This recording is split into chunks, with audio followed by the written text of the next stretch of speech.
Iberaval, la sociedad de garantía con más socios de España, te ofrece Compromiso. Compromiso Iberaval, el podcast que más apoya a las empresas.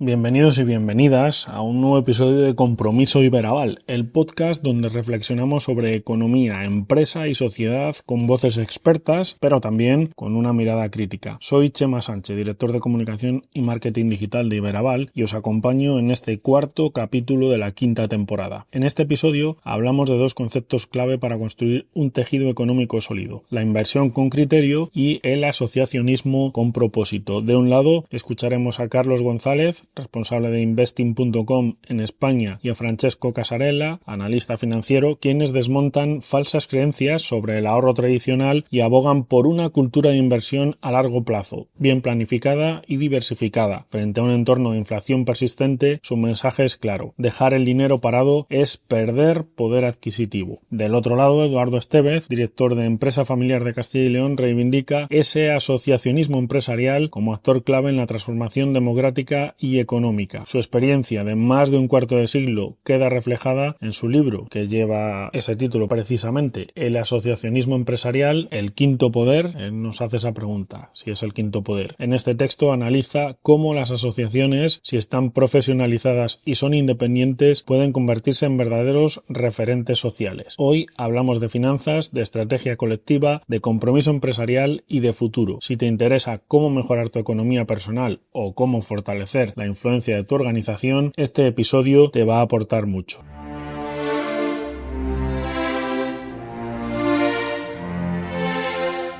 Compromiso Iberaval. Bienvenidos a un nuevo episodio de Compromiso Iberaval, el podcast donde desentrañamos la economía de forma clara, útil y con rigor. Hoy hablamos de cómo invertir con cabeza, evitar errores comunes y preparar nuestras finanzas para el futuro. Para ello, contamos con dos voces autorizadas: Carlos González, responsable de Investing.com en España, y Francesco Casarella, analista financiero, que, como podéis imaginar, pues es italiano. Ambos son coautores del libro Carteras de Inversión para Dummies, una guía imprescindible para iniciarse con buen pie en el mundo de la inversión. ¿Qué carteras son las más adecuadas según nuestro perfil? ¿Cómo evitar que nuestras emociones nos arruinen una buena estrategia? ¿Y por qué no basta con ahorrar debajo del colchón? Estas cuestiones seguramente nos las contesten y por eso os animo a que nos acompañéis para descubrirlo. El libro en cuestión, como podéis imaginar, hablaremos de él. Un libro que da gusto leer porque clarifica conceptos, detalla estrategias de manera muy sencilla, atrapa desde el minuto cero al lector, gracias también a ese contexto histórico que aporta en los diferentes episodios. Lo primero, muchas gracias por prestaros a participar en Compromiso Iberaval. Gracias a ambos. ¿Cómo estáis? Muchas gracias, María. Gracias, encantado de estar aquí. Todo bien, para mí también. Gracias. Bueno, vamos a romper el hielo con algo que yo creo que está en la mente de todos. No sé muy bien por qué, pero seguramente vosotros lo sepáis explicar. ¿Por qué creen o creéis, os voy a tutear si no os parece mal, ¿vale?, que sigue costando tanto hablar de inversión aquí en España? Porque parece que es un término que incluso provoca cierto rechazo, temor, no sé muy bien cómo definirlo, incluso en entornos de cierto nivel económico. ¿Cómo lo veis vosotros? Bueno, si quieres, empiezo yo, José María. Al fin y al cabo, en España tenemos un gran déficit, ¿no?, en lo que se refiere a educación financiera. Estamos muy atrás de los índices o de las medias europeas. Y el problema que tenemos muchas veces es que las inversiones que se han ido haciendo en los últimos años, o que nuestros padres o que nuestros abuelos hicieron, estaban más ligadas al sector inmobiliario que al sector de la bolsa o al sector de los mercados financieros, ¿no? Todos esos mercados financieros nunca se han explicado con claridad, nunca se han explicado cómo funciona, y la gente normal lo veía como si fuera una apuesta, ¿no? Como si fuera ir al casino, donde los números suben y bajan, pero no sabes exactamente el por qué. Bueno, también con este libro intentamos dar claridad, ¿no?, a estos pequeños problemas, ¿no?, y que la gente, pues, más o menos normal, ¿no?, que pueda tener unos ahorros, que pueda crear una cartera que le dure en el tiempo, en el largo plazo, que pueda ir aprendiendo diferentes conceptos, que aprenda del pasado, también, porque es importante saber qué ha ocurrido en el pasado, porque la bolsa y los mercados suelen ser bastante cíclicos en algunos aspectos, ¿no? Y resumiendo un poco, es porque realmente no se ha explicado bien el funcionamiento de la bolsa. Entonces, estamos más acostumbrados a, tengo unos ahorros, me compro una casa, la alquilo, la vendo. Somos más de ese concepto, ¿no? Por lo menos en España. En Italia, pues imagino que será parecido, pero Francesco nos puede también aclarar un poquito este tema. Sí, vale, es exactamente lo mismo. En Italia estamos mucho atrás, muy parecido de España, y tenemos muy problema porque los inmobiliarios son también la mayoría de las inversiones en Italia, y si hemos visto pero lo que ha pasado en los últimos, vale, vamos a decir también 20 años, la rentabilidad, por ejemplo, de los mercados financieros está muy, muy, muy alta. Y Warren Buffett ha dicho una cosa muy simple, que es invertir es simple, pero no es fácil. Uh-huh. Eso es porque en realidad lo que pasa es que tú puedes tomar hoy una acción o un ETF sobre el S&P 500 y tú sabes que si tú lo inviertes por 10 años, 15 años, en 99.9% la rentabilidad es positiva y es muy buena. Uh-huh. Es difícil es no hacer nada por 15 años. Entonces es simple, pero no es fácil, por este motivo. Tú hablas del largo plazo, precisamente. ¿Cuál es el principal enemigo del ahorro en el largo plazo? ¿La inflación, el consumo impulsivo o quizá lo que decía antes Carlos, la falta de cultura financiera? ¿Qué creéis? Yo creo que son muchas cosas. Por ejemplo, seguramente la inflación, pero la inflación es una cosa que ahora no vamos a verla en manera clara porque es como invisible, ¿no? No se ve de aquí, es muy difícil, ¿no? Y si lo vas a pensar, es más o menos el 2% al año, y en 10 años tu inversión, si tú no haces nada y pones, por ejemplo, solo el dinero en la cuenta sin invertir nada, es un 20% menos de valor real de tus inversiones, de tu dinero personal.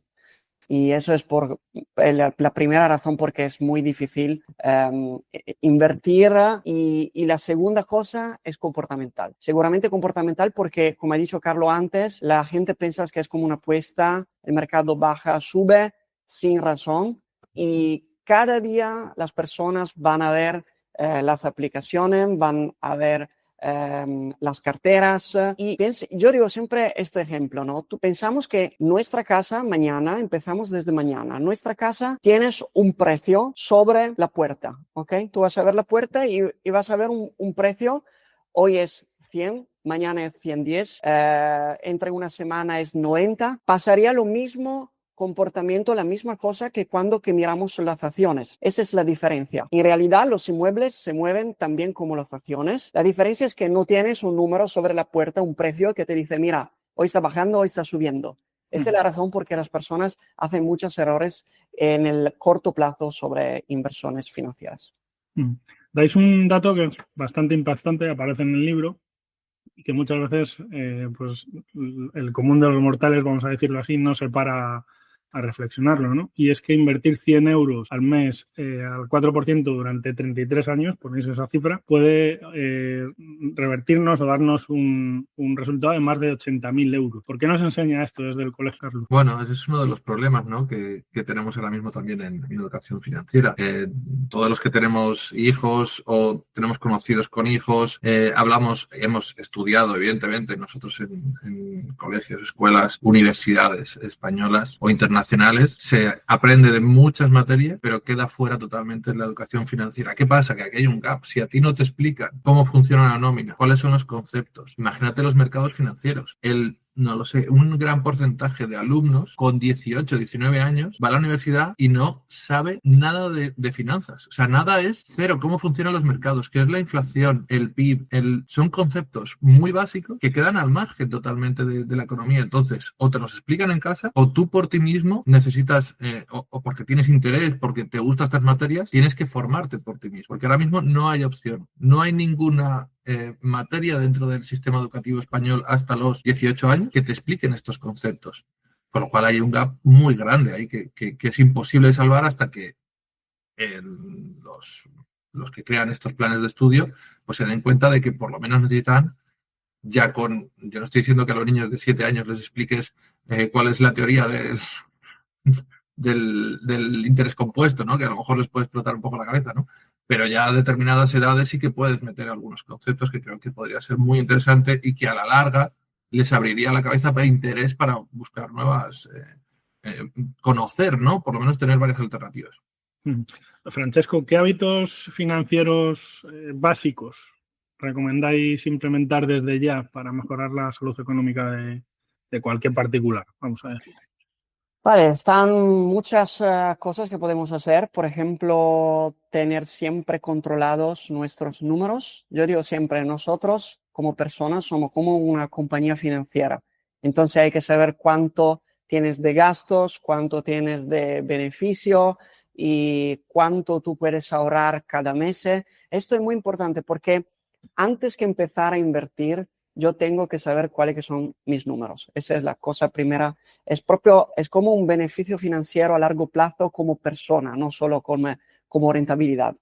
Y la segunda, vale, por este motivo, por esa razón, tenemos que tener siempre que reducir lo más posible nuestros gastos, porque al final nosotros pagamos muchas cosas que al final no son muy importantes. Entonces, tú antes has dicho que podemos empezar con 100 euros al mes.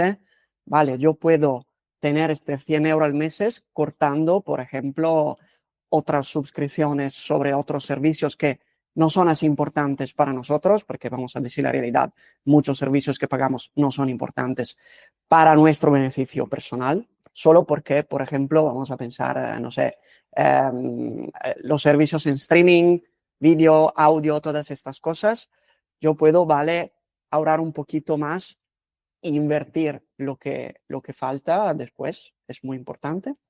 Y otra vez nosotros tenemos ingresos cada mes que son de trabajo como trabajador dependiente, como libro profesionista, eso es lo mismo.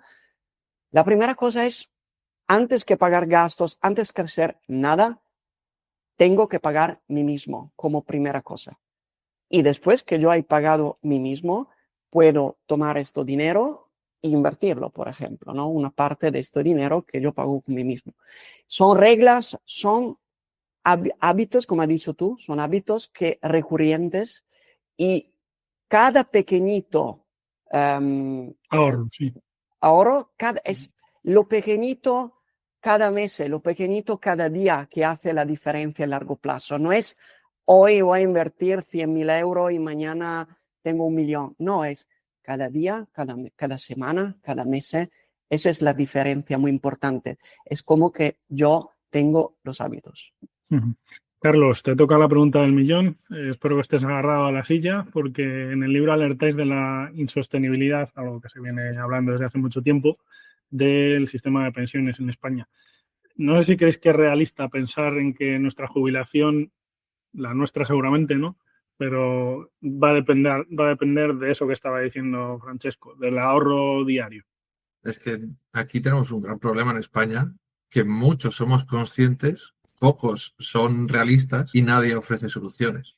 Porque es un problema que va a explotar. A lo mejor nosotros con un poco de suerte podemos tener algo, pero nuestros hijos, al ritmo de crecimiento del sistema nacional de pensiones, al ritmo de impuestos que van cada día, cada mes, cada año, incrementando a los que están trabajando ahora mismo, el ritmo de natalidad, son números que no cuadran, ¿no? Y que ahora mismo yo no veo una solución. A corto plazo puede que tengamos solución, pero a largo plazo no hay una solución. Entonces, una de dos, o nos creamos nosotros mismos un pequeño colchón que podamos tener para la jubilación, o va a haber un gran problema de aquí a 30, 40, 50 años. Volviendo a lo que comentaba Francesco, no sé si hay un porcentaje mínimo del sueldo que vosotros recomendéis destinar al ahorro. En particular, si estás empezando y dices, oye, me he leído el libro, me ha encantado carteras de inversión para dummies, que ya digo yo que va a ser así, pero ¿qué es lo que recomendaríais? ¿Qué porcentaje mínimo creéis que sería básico? Vale, para mí, ahora, vamos a empezar con las cosas que lo mayor que es, lo mejor que es. Eso es, más alto es mejor. Pero vamos a decir, el mínimo debería ser, si vamos a pensar, yo no sé en España, pero en Italia, el sueldo medio que tenemos en Italia para un trabajador es más o menos 1.400, 1.500 euros al mes. Entonces, si tú piensas que vas a ahorrar, no sé, el 10%, empezamos con el 10%, que para mí es un nivel de ahorro que se puede tomar cada mes, así ya son 140, 150 euros al mes que invertidos hacen muchas diferencias en largo plazo, ¿no? Eso es. Entonces yo creo que el 10% debería ser un nivel de ahorro mínimo, y si tú puedes ahorrar también, no sé, 30, 40% en algunas situaciones especiales, porque yo sé si no tienes un alto nivel de sueldo, es claro que no puedes ahorrar mucho dinero, ¿no? Porque al final tienes gastos que son fijos. Pero vamos a decir entre el 10 y el 30% es un nivel, un range que puede ser muy bueno para mí. ¿Cuáles son los errores más comunes de cualquier inversor particular, Carlos? ¿Cuáles tenéis detectados que son los más habituales? Yo creo que el inversor más habitual es no tener un plan, ¿no? El querer invertir, tener a lo mejor ciertos conocimientos de inversión, ¿no? Pero el no tener una estrategia, un plan concreto, muchas veces nos penaliza. Es decir, yo sé que quiero invertir en acciones tecnológicas en Estados Unidos, en un ETF, en el S&P 500 para dejarlo a largo plazo. Ese es el plan inicial, ¿vale? Pero luego la ejecución muchas veces es donde vienen los problemas, ¿no? Francesco ha hablado antes de los problemas conductuales, ¿no? Es decir, de la psicología, de cómo nos afectan, en cierta manera, las caídas o las subidas de la bolsa en la mente de las personas, ¿no? Cómo el miedo nos puede atrapar en ciertos momentos, ¿no? Y cómo el pánico nos puede también llevar a vender cuando a lo mejor no hacía falta, simplemente porque todo está cayendo, y no entender que a lo mejor es un rebote o es simplemente una pequeña corrección, ¿no? Que puede tener luego una correlación al alza, ¿no? El atraparnos por el pánico o al contrario, cuando todo el mundo está comprando, está subiendo, como puede ser los momentos en cierta manera actuales, ¿no? Donde hay un FOMO, ¿no? Hay una intentar, no sé, pues el conseguir también generar esos negocios positivos, ¿no? De comprar determinadas acciones, también nos puede llevar a cometer errores. Por eso es importante, antes que nada, controlar las finanzas personales, como ha dicho Francesco, y tener un plan de inversión. Plan de inversión a largo plazo, a corto plazo, mantener carteras, diferentes tipos de carteras, como hablamos en el libro, ¿no? Que te ayuden, en cierta manera, a poner en orden esas ideas iniciales que tienes. Hablando de esto, habláis de una cartera en concreto, que es la cartera perezosa en el libro. No sé por qué consideráis, además está bien la cuña que has hecho, Carlos, todo lo que estamos hablando obviamente lo van a poder encontrar en vuestro libro de carteras de inversión para dummies. Y yo pregunto eso, Francesco, la cartera perezosa, ¿por qué puede ser una acción sensata para la mayoría de los que empiezan, digamos? Vale, yo creo que estamos hablando del el permanent portfolio, ¿no? Vale, que es una cartera, yo la voy a llamar permanent porque eso es lo que ha empezado en el 1800 y hoy lo tenemos así, y es muy simple. Si yo hago 100% mi dinero, lo voy a separar en 4 partes: 25% oro, gold, 25% acciones. Nosotros hemos hecho más adaptivo para los inversores europeos, porque, por ejemplo, en la versión básica americana de los Estados Unidos tienen S&P 500 y nosotros lo hemos hecho muy internacional con un MSCI World, y 25% en sustitución del cash, que tenemos el problema de la inflación. Hemos hecho una renta fija a muy corto plazo, desde hace 3 años máximo, y el último 25% renta fija con una duración desde 7 hace 9 años. Esta es la cartera. Entonces es muy simple construirla porque son 4 cosas que tengo que comprar. Cada 6 meses se puede hacer también, cada año no es un problema. Depende de lo que son los gastos del broker que vas a usar. Pero, por ejemplo, yo lo hago cada 6 meses. Y lo que pasa es rebilanzar, yo no sé, perdona los términos. balancear o... Balancear, perfecto. Perdona si lo Nada, siento, nada. si algunas palabras no las hablo muy bien. No hay problema. Y cada 6 meses, por ejemplo, si yo empecé con 100.000 euros y cada herramienta tienes 25.000 euros al principio, si después de 6 meses la cartera, vamos a decir un ejemplo, está a 200.000 euros, yo tengo que hacer que cada herramienta de los 4 debe pesar siempre los 25%, entonces 50.000 euros. Esto es el secreto. Es una cartera muy simple de empezar, de gestionar.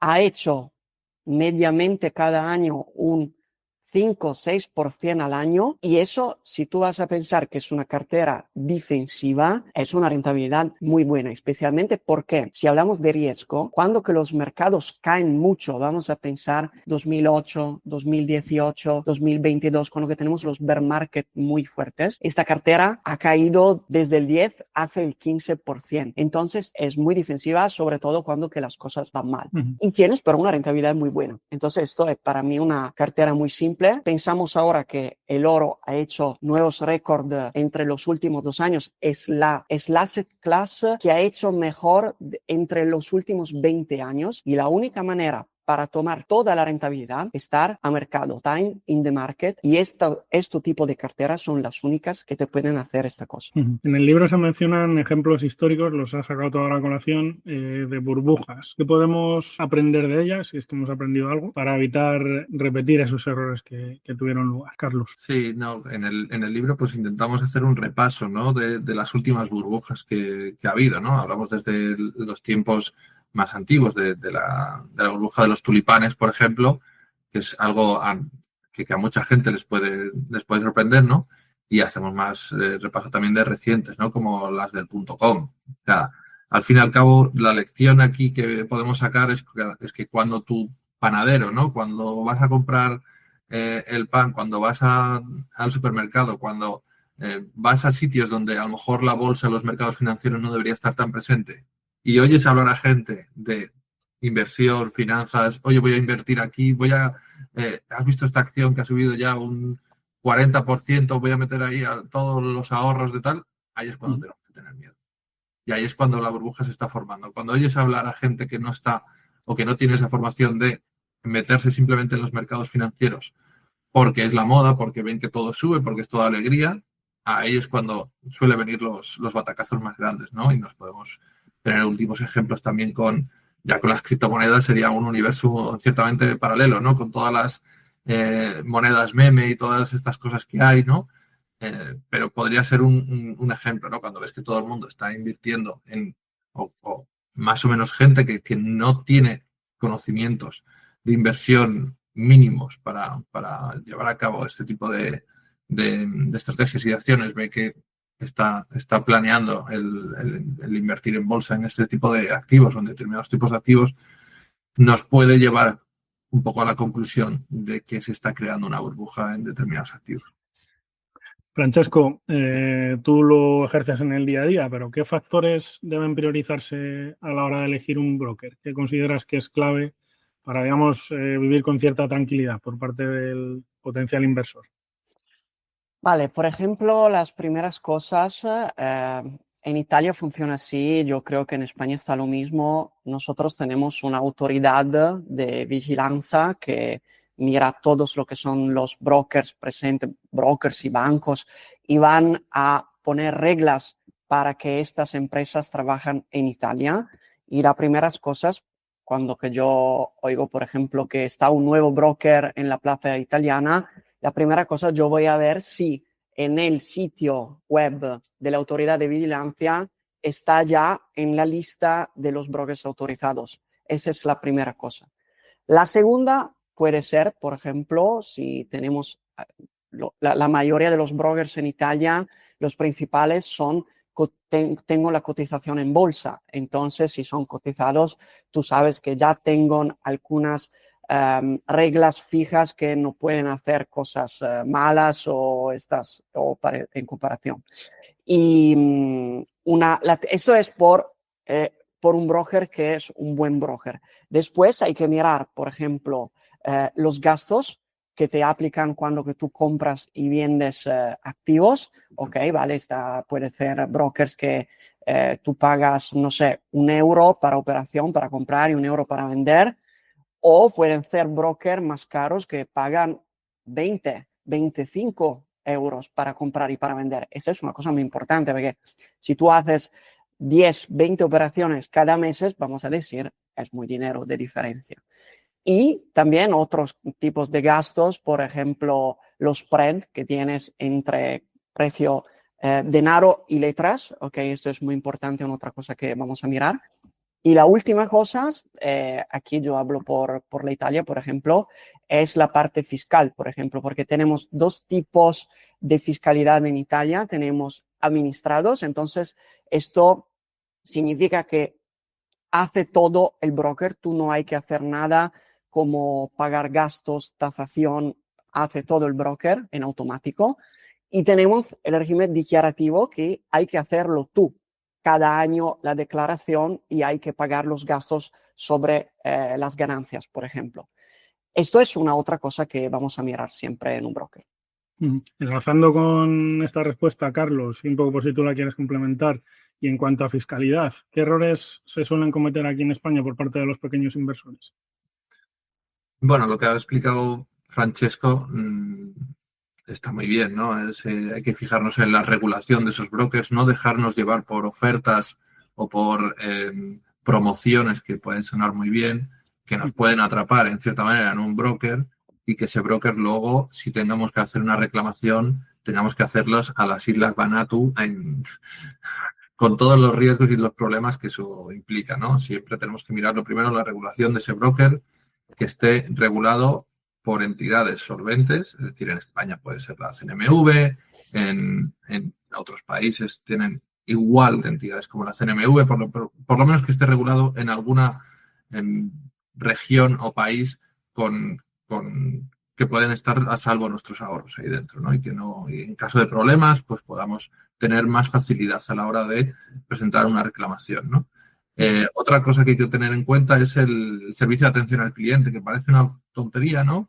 Que a lo mejor no nos damos cuenta en un primer momento, pero todos estos bloques pueden tener en algún problemas de conexión, problemas de dar el dinero, de no. Entonces, el tener un servicio de atención al cliente en tu idioma,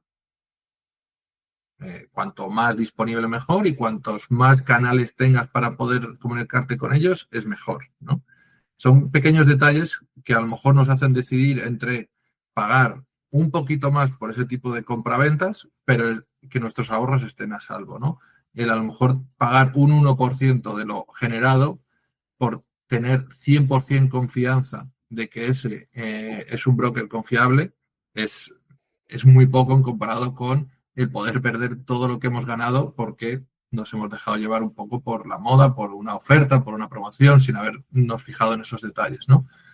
Aquí hablabas un poco de la fiscalidad, ¿no? Otro problema también en cuanto a España muchas veces que los brokers también, aunque estén regulados, pueden estar regulados en Estados Unidos. Hay numerosos brokers de Estados Unidos donde todavía Hacienda, todavía el Banco de España no tiene una conexión, ¿no? Como ocurre con brokers, en cierta manera, nacionales, ¿no? Donde la conexión, que luego los datos que nos salen en la renta es automática, y aquí tenemos unos brokers donde si invertimos dinero no tenemos, no hay esa conexión tan rápida, ¿no? Con lo cual todas las ganancias, todas las inversiones que hacemos las tenemos que traspasar a Hacienda a través del modelo, creo que es no me acuerdo, 720 o 420, 720 me parece que es el modelo. Entonces, si no somos conscientes de que teniendo un broker a lo mejor extranjero que no tiene una conexión directa con los cruces de datos de Hacienda, en cierta manera, y no sabemos que tenemos que hacer ese modelo, podemos tener también a lo mejor algún problema en el futuro, o que Hacienda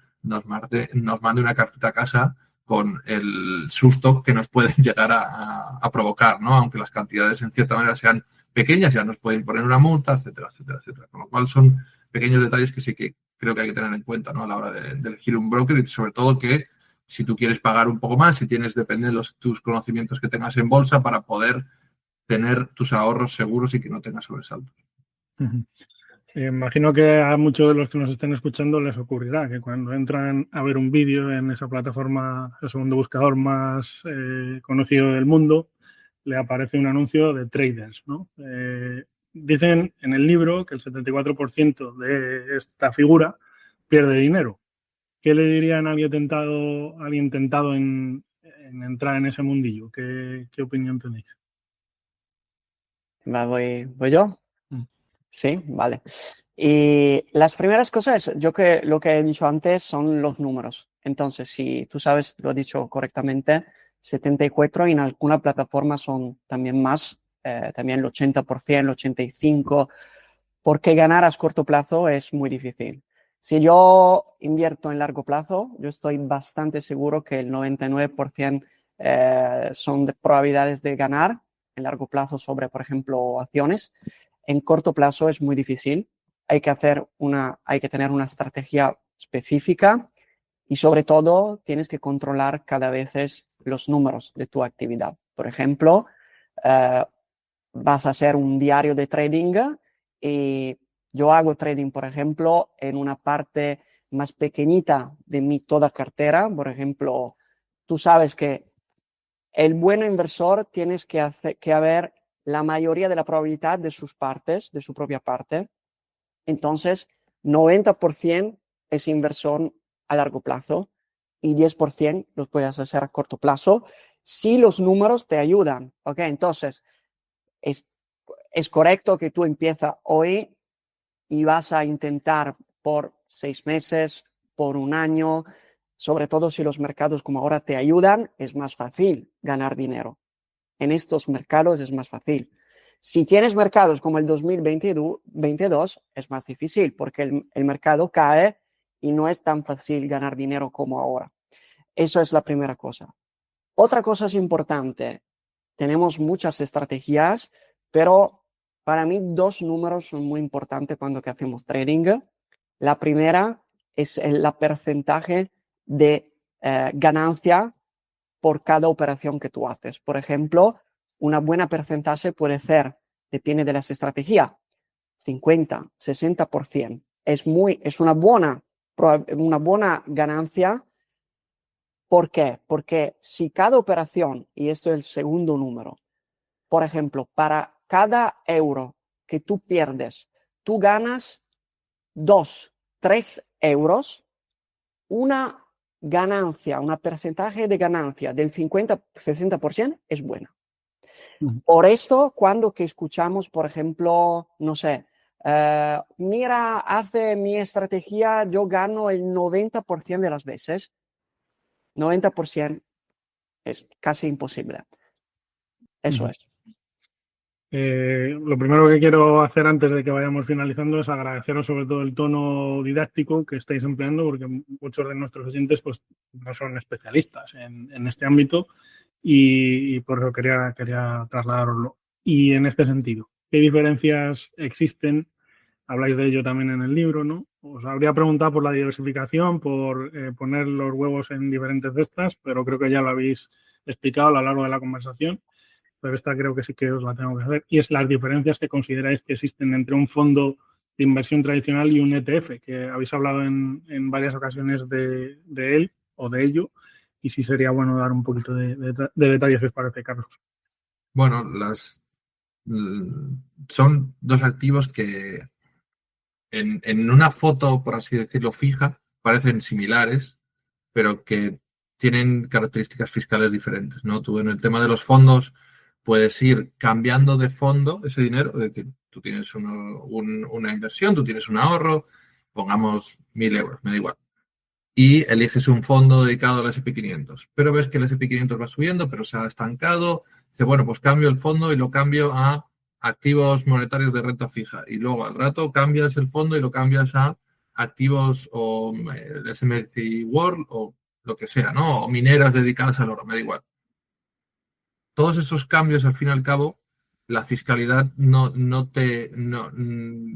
requiere el pago por ese cambio de fondo. Sin embargo, en los ETFs sí que cada vez que vendes o compras tiene la misma fiscalidad que si compras y vendes acciones.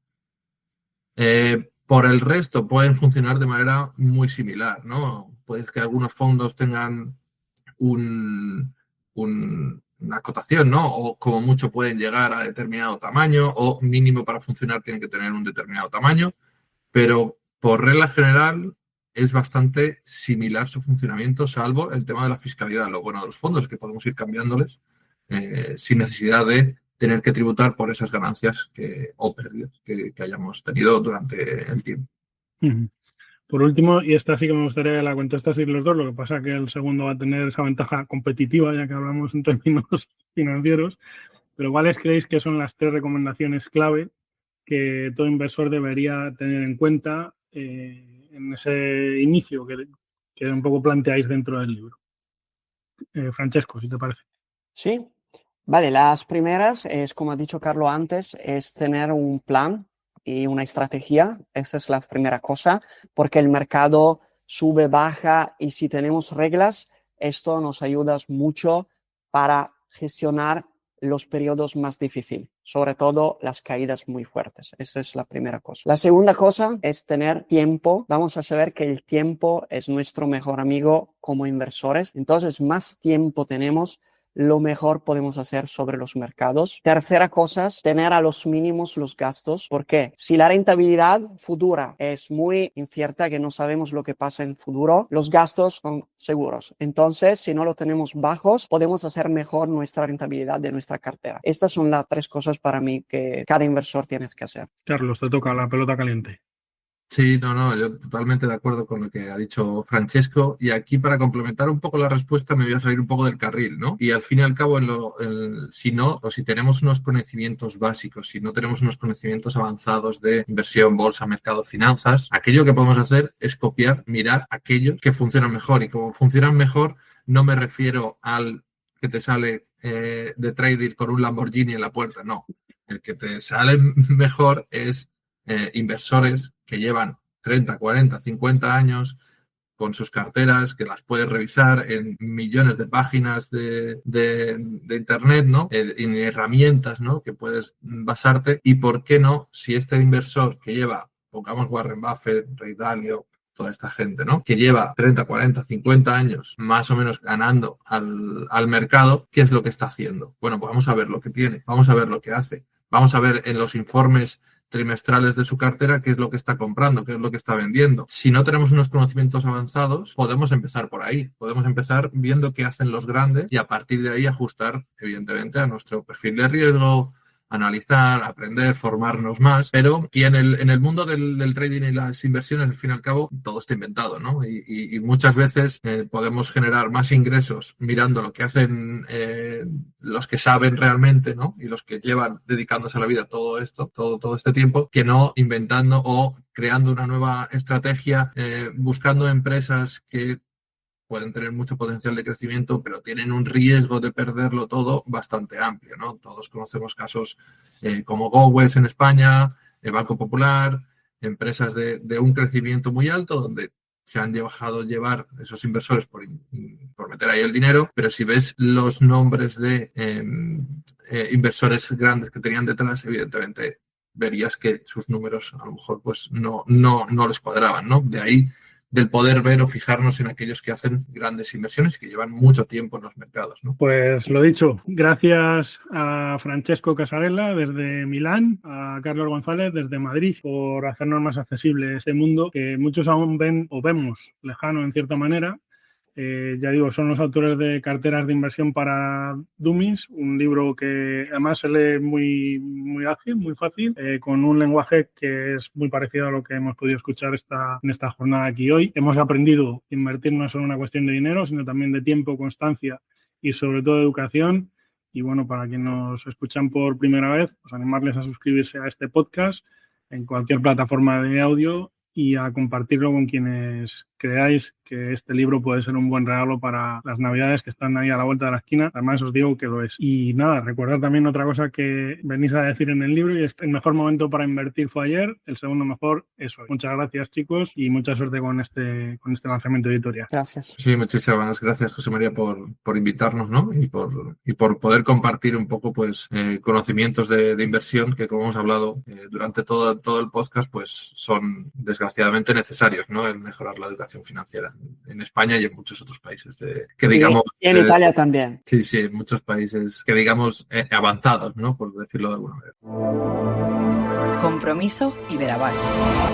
Hoy estamos muy bibliófilos, ya lo habéis visto, y en este espacio vamos a aflorar las claves del tejido empresarial, sus desafíos y oportunidades. Para eso tenemos el privilegio de contar con Eduardo Estevez, es el secretario general de la Asociación Empresa Familiar de Castilla y León, salmantino, muy del Atlético de Madrid, licenciado en Derecho Jurídico Empresarial por la Universidad CEU San Pablo, con una amplia formación en dirección y liderazgo y una lógica especialización en empresa familiar. Es autor de un libro que acaba de llegar a las librerías y que se llama El Asociacionismo Empresarial, el Quinto Poder, que acaba de publicar Aranzadi y la Ley. Es su segundo libro, además, si no me equivoco, porque hace 4 años por estas fechas lanzaba Cómo sobrevivir a la empresa familiar. En esta charla abordaremos cómo las asociaciones empresariales pueden asumir un rol estratégico en el sistema económico-social, su gestión, su comunicación y los retos a los que se enfrentan en el siglo XXI. Todo ello con algunas de las pistas que incorpora su libro, que si tienes una empresa, te aconsejo adquirir. De hecho, como el otro libro que hemos visto, entre comillas, en este podcast, porque puede ser un excelente regalo además para estas próximas Navidades. Eduardo, ¿cómo estás? ¿Qué tal? Hola, muy buenas, Chema. Bueno, te has acercado hasta aquí, o sea, muchísimas gracias por acompañarnos. María. Y por romper un poquito el hielo, cuéntanos qué te lleva a plantear la metáfora del quinto poder.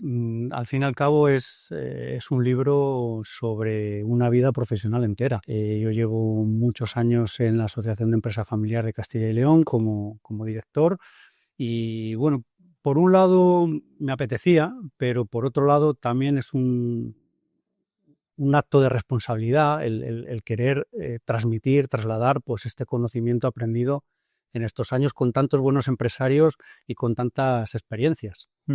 Veo por aquí que además tiene prólogo de Isidro Alanis, que es uno de los grandes empresarios de Castilla y León y bueno, es el presidente de Global Exchange, una empresa que es precisamente un ejemplo de éxito y que es firme defensor del asociacionismo. Has trabajado con muchos grandes ejecutivos y muchos de ellos precisamente se han sumado a ese asociacionismo.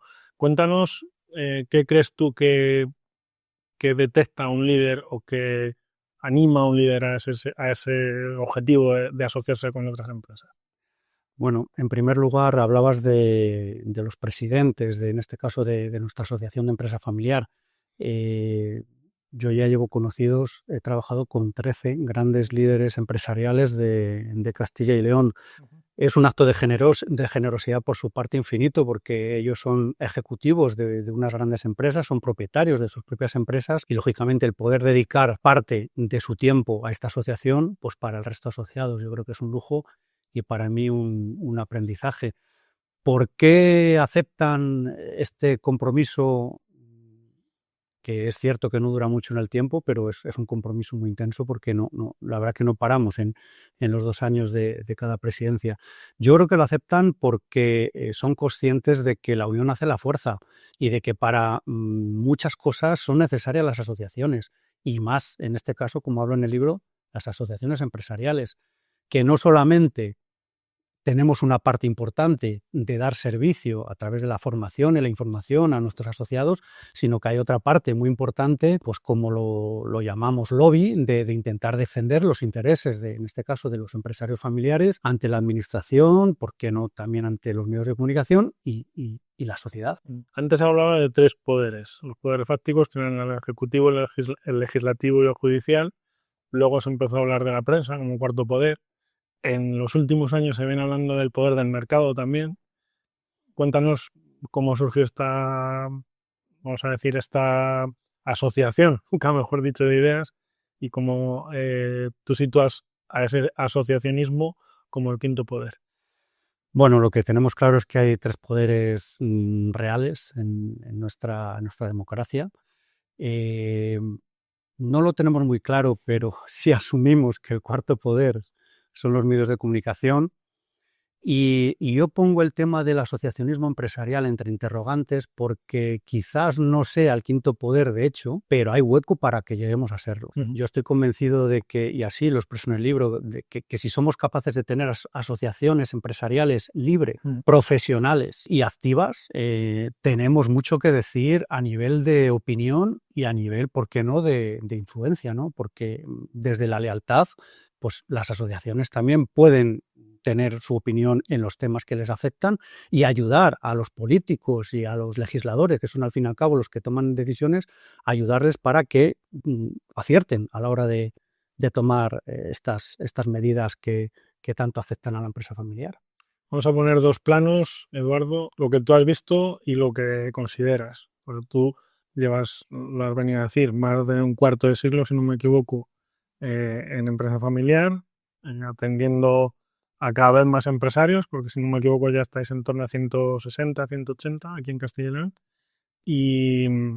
Y bueno, tú puedes decirnos qué es lo que se puede conseguir cuando varias empresas, o muchas empresas en este caso, se asocian.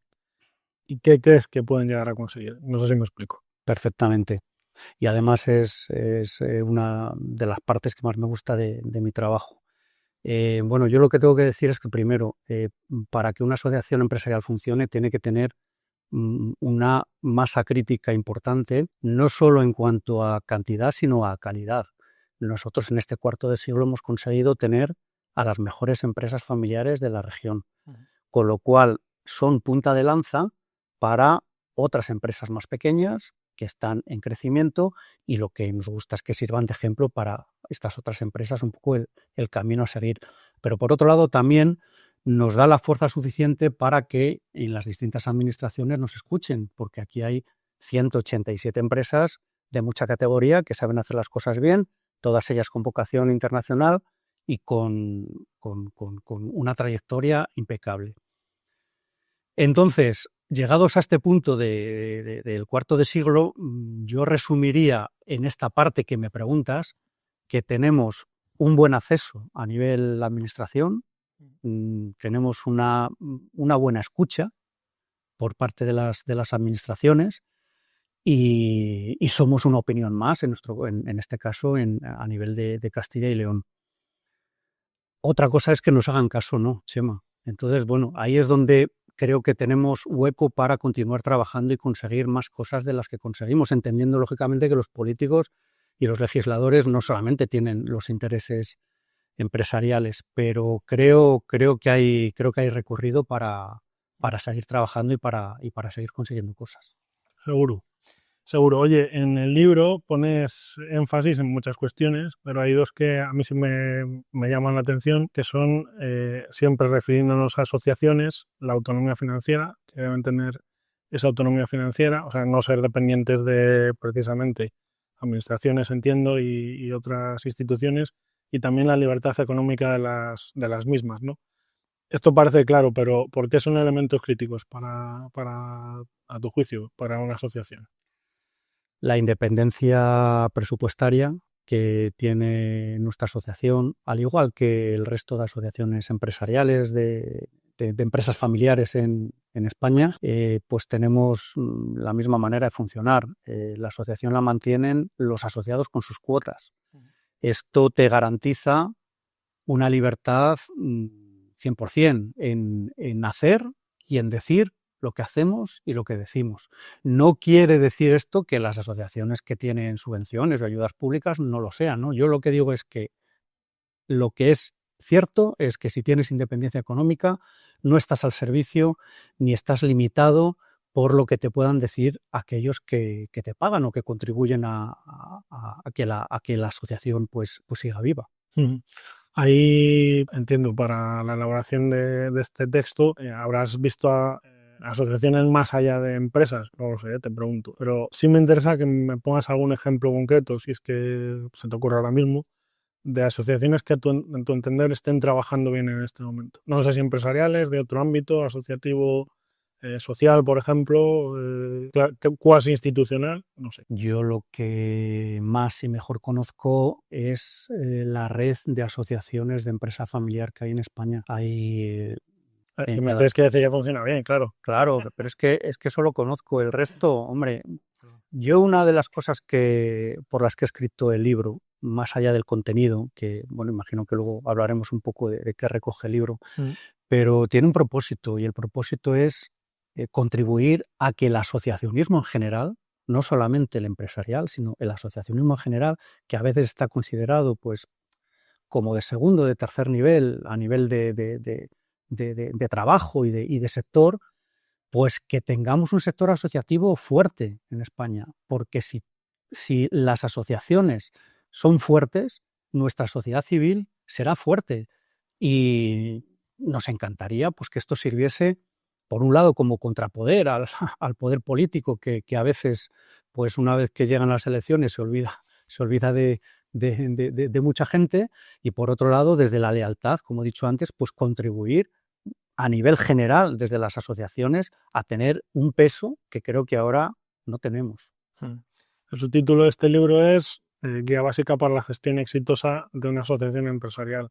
¿Cuáles son las claves que tienen que existir para que cualquier asociación tenga esa gestión exitosa, a tu juicio? Bueno, pues el libro lo que recoge, con toda la humildad del mundo, porque bueno, también la editorial, que por cierto le doy las gracias a Aranzadi, es una editorial muy, muy prestigiosa, pues también ha contribuido en el título y en el subtítulo, ya sabes, pues por a ver si vendemos Los editores, un libro con editores. Entonces, bueno, yo lo que me preguntas, no hay una receta mágica, pero lo que sí hago en el libro es concretar herramientas útiles y prácticas para que cualquier asociación pueda llegar a tener una profesionalidad suficiente para ejercer bien su trabajo. Eso va desde las técnicas típicas en gestión, que tienen que ver mucho con la gestión de los asociados. Hablo de la gestión de los medios de comunicación, hablo también de tecnología, porque la asociación tiene que funcionar como una empresa. Lo único que no repartimos beneficios, pero a nivel de profesionalidad tenemos que tener los mejores recursos posibles, los mejores profesionales posibles, y funcionar con la misma exigencia que una empresa. Y hay otra, aparte de estas técnicas de gestión que recoge el libro, hay una parte muy importante que dedico al libro, que es a cómo conseguir una buena gobernanza en las asociaciones, porque es vital que desde el presidente a las juntas directivas, a las comisiones, al propio equipo directivo, pues tengamos las cosas claras y funcionemos sin tener que limar asperezas internas que muchas veces te despistan de tu día a día, y puedes llegar a perder el foco. Yo tengo que decir que en nuestro caso, pues por ejemplo, nunca se ha votado nada formalmente. Es una asociación que tiene muy buen ambiente interno, que no hay luchas de poder, y eso pues al equipo directivo nos da la tranquilidad de que el 100% de nuestro tiempo lo dedicamos a hacer cosas productivas para nuestros asociados, que es en definitiva para lo que nos pagan y lo que nos gusta. Mucha suerte, la verdad. Y además siempre se tiene la idea esa de las empresas familiares, que quizás son las que más dificultades tienen, por ejemplo, en cuestiones como la sucesión. O sea, que eso que la verdad es que cuentas es muy interesante. Has hablado de un apartado que es el de la comunicación, la relación con los medios o con la sociedad en general, que al final los medios son lo que se entiende como transmisores, ¿no?, de ese mensaje a la sociedad. Y hablas de la comunicación eficaz como uno de los asuntos o uno de los ejes dentro del libro. ¿Cuáles son las prácticas de comunicación institucional que tú crees que son imprescindibles para que una asociación primero se posicione y luego pueda influir, digamos? Bueno, lo primero, además que también dedico varias páginas sobre este tema en el libro, lo primero que debe hacer una asociación, como cualquier empresa, yo creo que aquí no hay diferencia, lo primero que tenemos que diferenciar es el público objetivo al que nos dirigimos. Nosotros tenemos 3 direcciones a nivel de comunicación. Una, nuestros propios asociados. Otro, la sociedad. Y otro, los políticos, las distintas administraciones. Entonces, en función de ese público tenemos una serie de técnicas comunicativas diferentes que procuramos adaptarlas para tener el éxito que queremos tener. Y luego, los medios de comunicación a veces son público objetivo también, como nosotros, pero también son herramientas, son un medio para llegar a estos públicos objetivos de lo que he hablado. Entonces, para las asociaciones es fundamental la relación con los medios de comunicación, saber cómo funcionan los medios de comunicación, que a mí me ha costado entenderlo, porque bueno, también tienen sus intereses empresariales que a veces chocan con los intereses de opinión, y tratar con el buen sentido de la palabra, utilizarnos mutuamente para hacer el win-win, que los medios funcionen con sus criterios empresariales, pero que también se hagan eco de las cosas importantes que pensamos que una asociación tiene que decir y hacer. Eduardo, has venido a hablar antes de, creo que no lo has dicho exactamente así, pero la digitalización o las nuevas formas de relacionarse, de participar. No sé en qué medida influye todo esto o cómo está cambiando el ecosistema del asociacionismo empresarial. Si lo está cambiando, entiendo que sí. Por supuesto. Y insisto muchas veces en el libro que las asociaciones tienen que ser eficaces, profesionales, y debemos pegar este salto de chiringuito a empresa. Que es verdad que hay muchas asociaciones pues que no tienen los recursos suficientes como para funcionar como una empresa. En nuestro caso lo tenemos. Entonces, ejemplos prácticos de digitalización. Pues mira, pues somos la única asociación de empresa familiar en España que tiene una propia aplicación. Entonces, con esta aplicación los asociados se pueden poner en contacto entre ellos, respetando, por supuesto, el tema de los datos. Ahí tenemos la agenda, ahí tenemos las comunicaciones. En el móvil, el asociado tiene toda la asociación. Hay una cosa novedosa que estamos haciendo ahora con el resto de asociaciones de empresa familiar, que es un CRM común. Un CRM común que nos permita dar mejor servicio a los asociados, utilizar la segmentación por tamaño de empresa, por localización, por sector de actividad, y esto lo que nos permite es pues tener a través de la tecnología un mejor y mayor servicio a los asociados. Otro asunto que está muy en boga, sobre todo en el ámbito empresarial, y en este caso pues tiene que ver con quizá una crítica porque no se encuentra capital humano en los últimos tiempos, o no se encuentra el capital humano que demandan las empresas, es precisamente ese, el capital humano. ¿Cómo consideras o cuál es tu punto de vista sobre el rol que juega ese capital humano en el éxito o no de una, entiendo que es una pregunta de perogrullo, pero cómo influye en el éxito o no de una asociación? Bueno, a ver, lo mismo que para el buen desarrollo de una asociación, lo escribo en el libro, pues es muy importante el presidente, es muy importante una junta directiva comprometida, es muy importante una masa crítica adecuada de los asociados que representas. Pues al mismo nivel, si no más, yo pongo al equipo técnico de una asociación, porque es un contrasentido decir que una asociación es importante cuando, por otro lado, no se le dota de la importancia que requiere esa asociación a nivel de recursos humanos y de equipo. Y no me cansaré de repetirlo, en las asociaciones tenemos que estar personas tan capacitadas como en las empresas. No me gusta cuando un amigo entiende que la asociación es, pues es un segundo plato a nivel de profesión. No. Tenemos que luchar, y es uno de los objetivos del libro, tenemos que luchar por reforzar el sector del asociacionismo, tanto a nivel de trabajo como a nivel de imagen, porque muchas veces, pues lo que te decía antes, que parece que somos un sector de actividad pues no tan valorado como otros. Eduardo, lo has venido a decir en esta entrevista, llevas un cuarto de siglo más o menos al pie del cañón, y me ha gustado mucho esa idea que apuntas en el libro de la gobernanza. En este periodo yo entiendo tú has visto o has podido ver cómo ha evolucionado la referencia de ese término, ¿no? Las empresas, las asociaciones ya lo tienen en el radar, pero esto antes no, sí pero no sé cómo decirte, ¿no? Entonces, tú lo consideras relevante, entiendo que igual que otras cuestiones que han pasado a formar parte del día a día de las empresas, incluso de las pequeñas compañías, como puede ser el compliance. Pero cuéntanos cómo has visto tú esa evolución, que entiendo que la has visto. A nivel empresarial. A nivel empresarial y si me puedes dar alguna pauta de asociaciones, si lo has visto también. Bueno,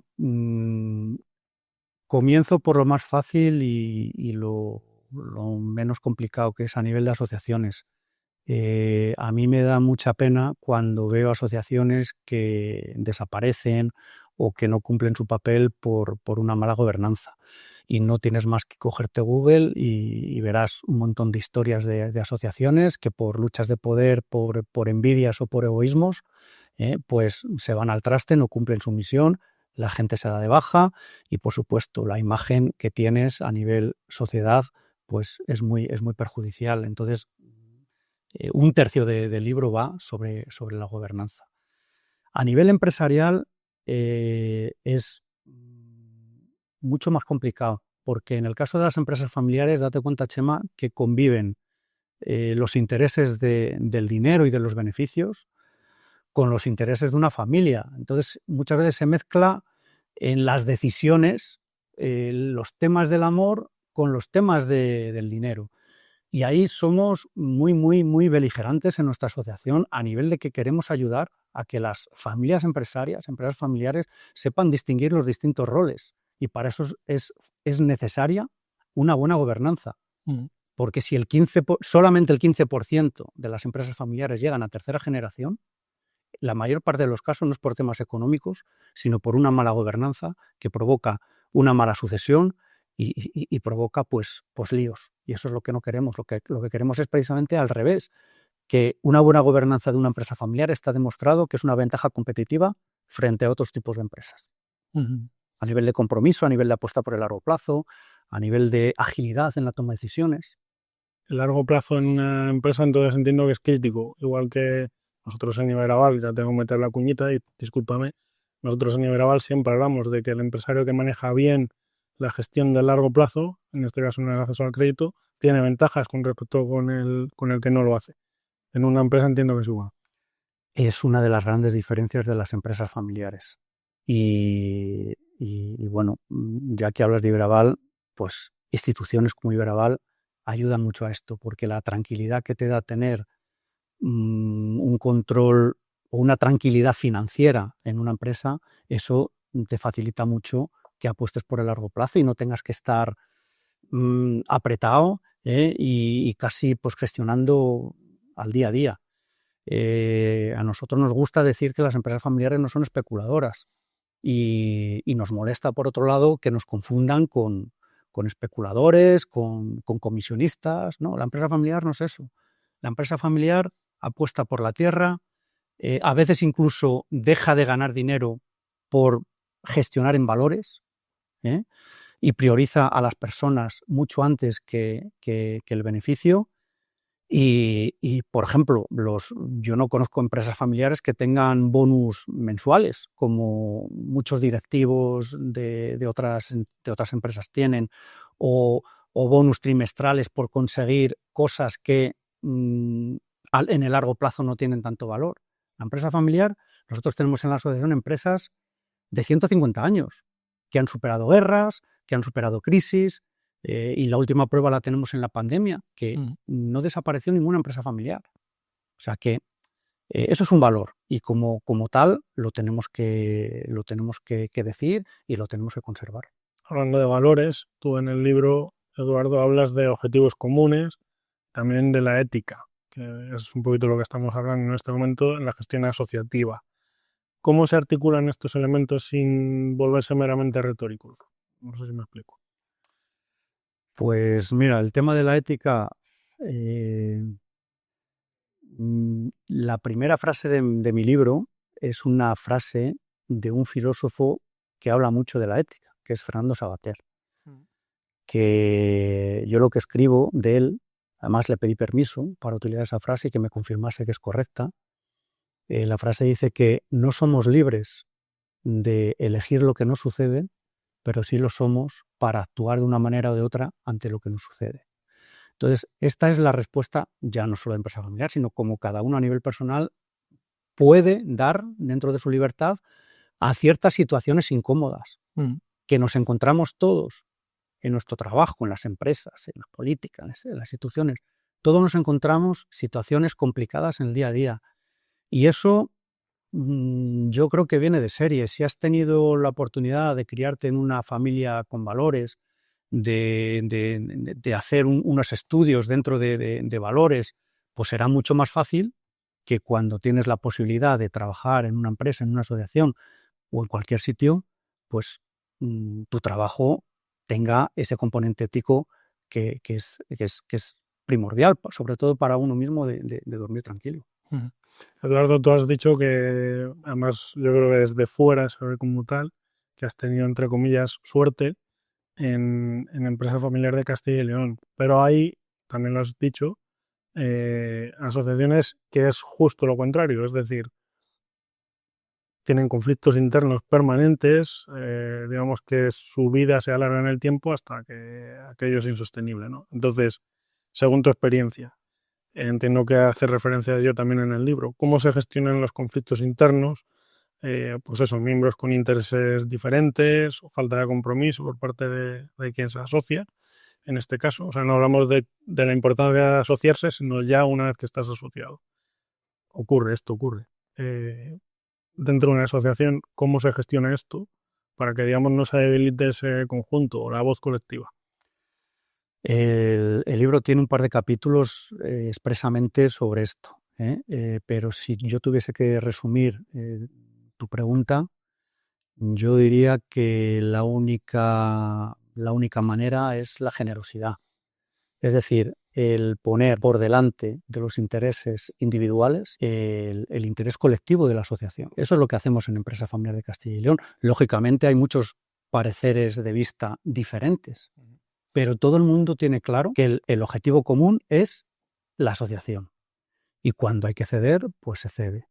El problema en muchas asociaciones es precisamente el contrario, pues que son utilizadas para intereses personales o bien de los propios empresarios que presiden o que están en sus órganos de gobierno, o bien porque, que también hablo de ello, por qué no decirlo, de que los ejecutivos de las asociaciones tienen una agenda paralela que priorizan sus intereses personales o económicos por encima de la asociación, y eso hay que atajarlo y cortarlo de raíz, porque empiezas por un granito y al final es una bola de nieve que no sabes cómo parar.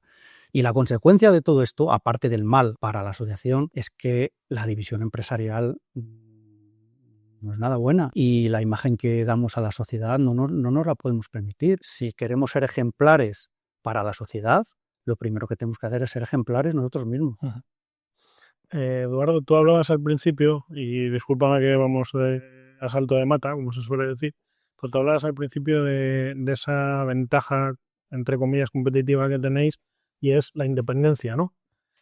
Pero sí te quiero preguntar también, desde esa perspectiva que te da el tiempo, si tú crees que las asociaciones han ganado en capacidad de influencia con respecto a tus inicios. No hablo estrictamente o estricto sensu de Empresa Familiar de Castilla y León, pero ¿tú crees que sí el caldo de cultivo ha permitido que hayan ganado esa capacidad de influencia? Sí, claramente sí, Chema. A ver, el sector empresarial asociativo pues es relativamente joven. Las cámaras de comercio existen por ley, las patronales existen por ley, están haciendo su papel perfectamente, pero en el caso de las asociaciones de empresa familiar, que no nos ha elegido nadie para representar a nadie, pues digamos que nuestro sentido lo tiene si somos capaces de hacer entender a la sociedad y a la administración que la empresa familiar es importante, si no lo más, para la economía productiva y el empleo de Castilla y León. Y que si no ayudamos, ojo, no pedimos nunca privilegios o favores para un empresario o para una empresa. lo que pedimos es que se ayude a la continuidad de la actividad económica, porque muchas veces nos encontramos con un entorno administrativo hostil para la empresa, en algunos casos incluso a nivel de imagen. No tenemos más que escuchar a algún miembro del gobierno lo que piensa de los empresarios. Entonces tenemos que ser capaces de convencerles amablemente y desde la lealtad, porque a los políticos no hay que decirles lo que quieran oír, sino lo que realmente debemos decirles. Desde esa lealtad intentar defender los intereses de las empresas familiares como el verdadero sostén del estado del bienestar. Vamos a ir finalizando, pero yo sí que quería preguntarte sobre este libro que tiene 169 páginas, 170, vamos a decir, que se presenta como una guía. Y quizá esta debería haber sido la primera pregunta, pero te la hago ahora, que estamos a tiempo. ¿Cuál fue el reto que tú te planteabas a la hora de sintetizar tanto contenido? Porque es contenido, además, digamos, de alto valor y, como tú bien decías, una de las editoriales más prestigiosas en temas legales y de empresa en nuestro país. ¿Cuáles eran los objetivos desde el principio que tú tenías para meter en esta guía? Bueno, el contenido tiene dos partes muy diferenciadas, igual de importantes. Una a nivel más técnico de herramientas prácticas para la buena gestión de una asociación. Dentro de esta parte también incluyo la gobernanza, porque también tiene mucho que ver con la técnica y con instrumentalizar un buen gobierno en las asociaciones. Y luego tiene una segunda parte donde comento, desde el ejemplo de nuestra asociación, cómo intentar hacer un buen lobby, cómo intentar ser un agente de opinión que aporte valor, en este caso a nuestra comunidad, y intentando conseguir éxito también en este trabajo.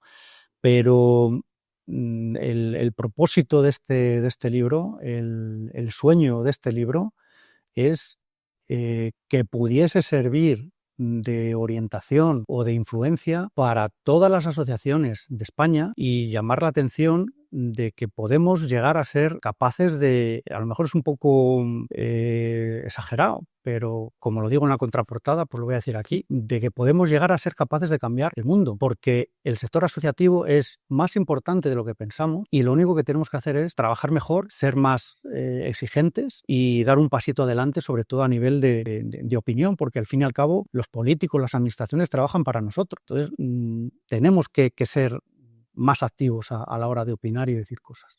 Es esa máxima que se lleva oyendo tantos años, que no cambia, y es el empoderamiento, pero de la sociedad civil. Eduardo, muchísimas gracias. Ha sido un placer escucharte. Seguramente nos hemos dejado muchas cosas en el tintero. Si hay algo que quieras comentar, estamos a tiempo, pero sobre todo darte las gracias por tu tiempo aquí y por tu tiempo a la hora de construir este libro, que no deja de ser tu edificio, tu otro hijo, ¿verdad? Después de aquel libro que decíamos que publicaste hace unos años, que fue un éxito, por cierto, y bueno, pues agradecerte también tu trabajo en favor de las empresas de tantas familias de Castilla y León. Pues muchas gracias, Chema, porque conversar contigo ha sido un placer. Se nota que tú también trabajas en el sector empresarial, que defiendes a las empresas, y te agradezco mucho tu tiempo. Gracias.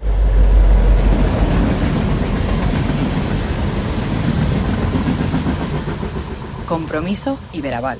En este episodio de Compromiso Iberaval hemos aprendido que ahorrar sin estrategia puede costarnos hasta un 20% de nuestro poder adquisitivo en una década y que la inversión inteligente empieza por la formación. También que las asociaciones empresariales, si son independientes y bien gestionadas, pueden ejercer una influencia decisiva en la sociedad y en la economía. Te animamos a suscribirte a Compromiso Iberaval, este podcast, y a compartir este contenido y seguirnos para no perderte nuevas conversaciones con protagonistas del cambio. Soy Chema Sánchez y esto es Compromiso Iberaval. Has escuchado el podcast de Iberaval, tu sociedad de garantía.